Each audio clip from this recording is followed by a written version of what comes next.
I'm going to tell you about a paranormal life from the beginning of my life. From the cradle, I saw a monster or a demon. I remember it.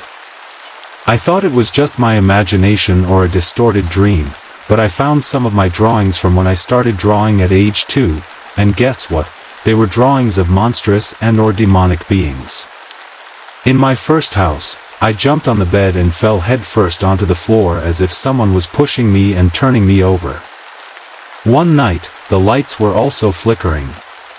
Yes, very mild things, but the worst started when I moved at age 6. The first night I slept in my new house, I woke up convulsing and had to spend the whole night in the hospital with an oxygen tank. From then on, at home, I've heard breathing, footsteps, whispers, things falling, someone fiddling with knives or scissors. Everything was worse whenever I was alone at home, although paranormal activity also often occurred with other people in the house, but milder and less constant.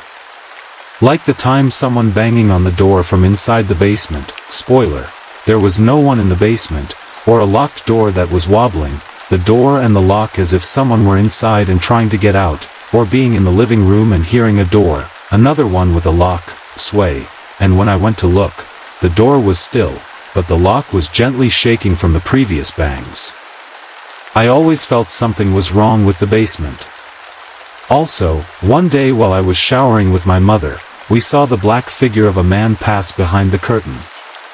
The house has half-built upper floors, and on one of them, there's a pile of sand. Well, footprints were always appearing in that pile of sand. I suspect they belonged to my deceased grandfather, because the size of the footprint was the same size as my grandfather's foot. But there was always something wrong with the house. The truth is that sometimes the paranormal activity would stop, only to return stronger. Once, I heard breathing, and I thought it was my imagination until I said, "Shut up." And the noise stopped. Every time I was alone, I would hear the sounds of someone playing with knives or scissors. Once, I pretended a ghost was clapping, and I confessed to my mother that I was doing it myself. One night, I heard the same clapping sound coming from the kitchen while I was with my mother, and she said, "See? You're not making those noises, you're here." The noises stopped for a while, but when the paranormal activity resumed, it came back in full force. I would always find the same knife pointing at me wherever I was, like, for example, doing something in the kitchen and feeling something and turning around, and the knife would be out of place, pointing at me. Or once, in the living room, I fell asleep, and when I woke up, I would find the same knife a few inches from my head, on the table. But when that activity stopped, a new one started, waking up with scratches on my back, bloody, almost Freddy Krueger-like. They thought it was because of an animal. I didn't have one at the time.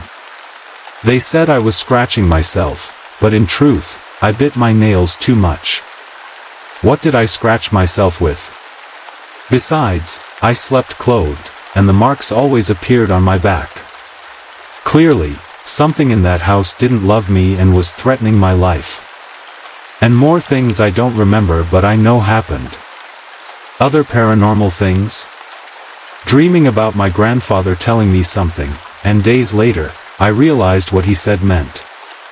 That my grandmother killed him, and I asked, and my family confirmed it. Also, when the person I cared about the most died, I kept feeling like I'd swallowed ashes. Hours later, I found out that that person had passed away and was cremated. When I was gathering their things from the house to take them with me, one of their music players started playing by itself, playing a love song. The most recent thing that happened to me was walking past a room and seeing my static reflection as if my figure were still inside the room and not where I really was. And so far my entertaining life. In the 1980s I bought an old house in North Carolina near the Appalachian Mountains. I had recently divorced and decided to pack up, move, and start over somewhere no one knew me. A fresh start, as they say. I had found a job in the nearby area. I found the house on a listening and it was reasonably priced. It was built in the 1920s and definitely needed some renovation, but overall it was a beautiful house. Naturally, I bought the house and got to work fixing it up in my spare time. A few months go by and I love the house and the neighborhood. I finished the renovations to most of the house and now all that's left is the basement. I start clearing out the basement one day after work. You know, just dusting, sweeping, and mopping. I had to move some of the old shelving that were left by previous owners. After a few days of hard work, the basement was looking good. However, over the few days of cleaning I could hear scratching coming from the back wall of the basement. Old house, so I figured, great. I got mice in the walls. I set traps and bait but never caught any. The scratching in the wall kept growing louder with each passing day. After a week, the scratching was driving me to the point of insanity. So, I decided to check the wall for any cracks or holes that the mice could be using. Close to the corner of the wall I found a soft spot in the wall. I picked at it and without warning my hand goes right through the wall. On the other side was something solid. A door. Of course, curiosity got the better of me and I tore the rest of the wall down around the door. It was locked, but obviously it had been covered up for a long time and was easy to get open. It led to a big open room that was roughly the size of the uncovered basement. The room was filled with bones. Not just a few. I'm talking hundreds of bones.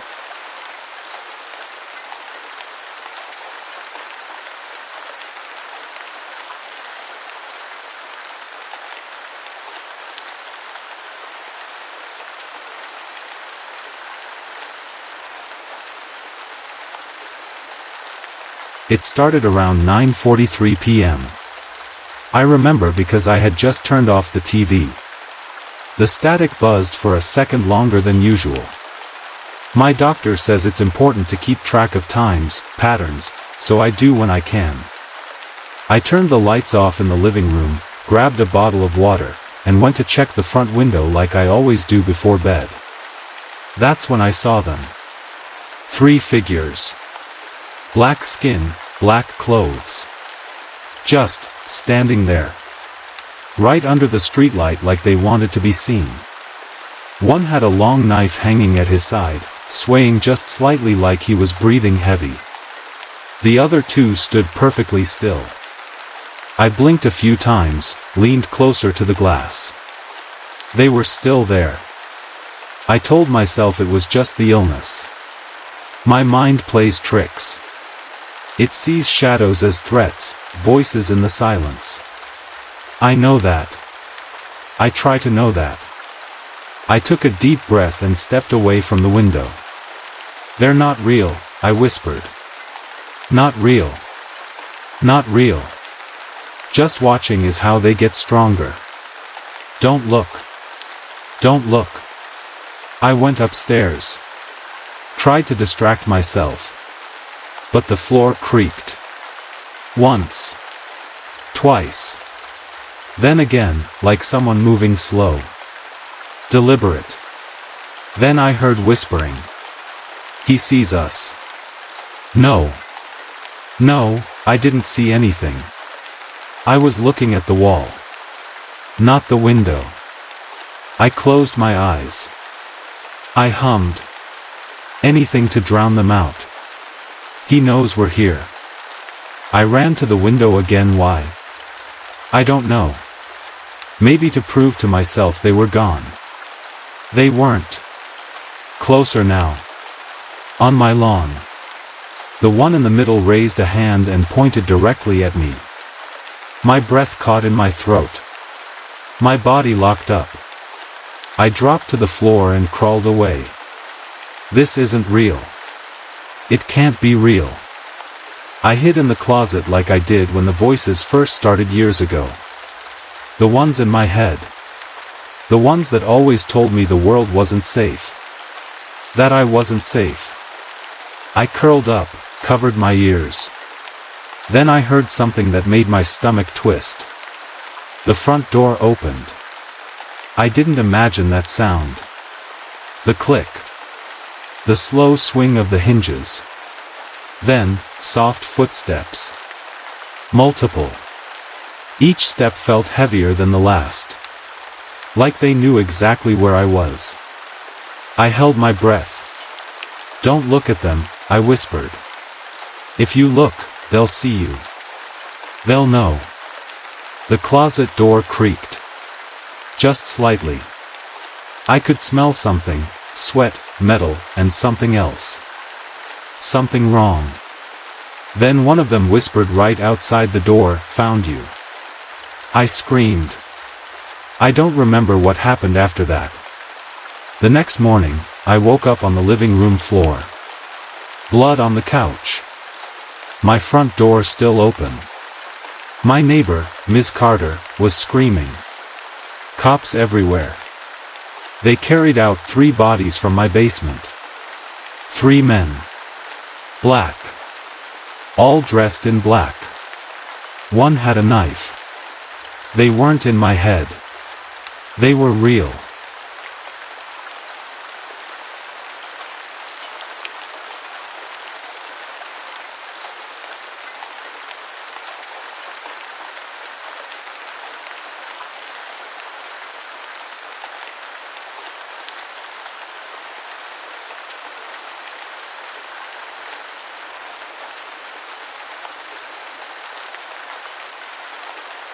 When I was a kid, we used to go to this guy, Love You Ustad Hassan, to learn how to read Arabic, the Quran.